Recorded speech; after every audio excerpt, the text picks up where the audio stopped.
यहाँ हम लोग रुके, कल आए शाम को, यहाँ रुके बिजरानी कैंप, जंगल कैंप। शाम को हम 9:30 को पहुँचे। उसके बाद यहाँ जंगल फीलिंग्स में हम लोग रात को रुके, बॉनसाई किया। अच्छा लगा ना हम लोग को। रात का 12:30 बजे तक हम लोग डिनर किए। फिर क्या दिखाई देता स्पोर्टेड गियर। हाँ, बहुत एंजॉय किया कि बहुत जैसे एक्सपेक्ट किया था या तो जैसे हम लोग ने सोचा था वैसे ही मिला।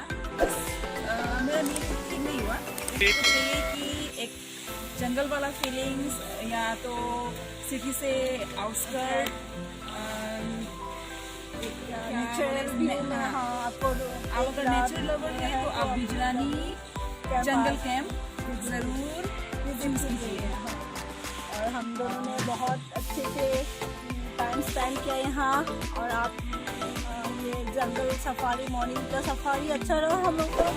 प्रॉमिस किया था टाइगर हमको मिला, वो पेंडिंग रहा।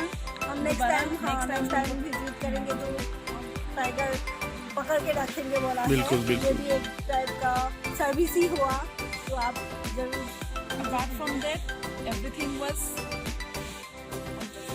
10 पॉइंट्स। ये अच्छा रहा, लेकिन हम यहाँ कुछ और ऐड करना चाहते हैं हमारी तरफ से। जैसे यहाँ आप टेंट एकोमोडेशन ऐड करो तो वो भी करा सकते हैं। और यहाँ मॉर्निंग यहाँ से ट्रैकिंग भी करा सकते हैं, जो रिवर तक जाते हैं, नेचर वॉक हो जाएगा। या तो यहाँ साइकिलिंग भी ऐड कर सकते हैं। यहाँ सबसे बोल रहे हैं कि यहाँ साइकिलिंग साइकिलिंग रखने से यहाँ साइकिलिंग भी हो जाएगी। राइट। ओवरऑल ऐसे बिजरानी जंगल camp overall fantastic. Thank you Prakash.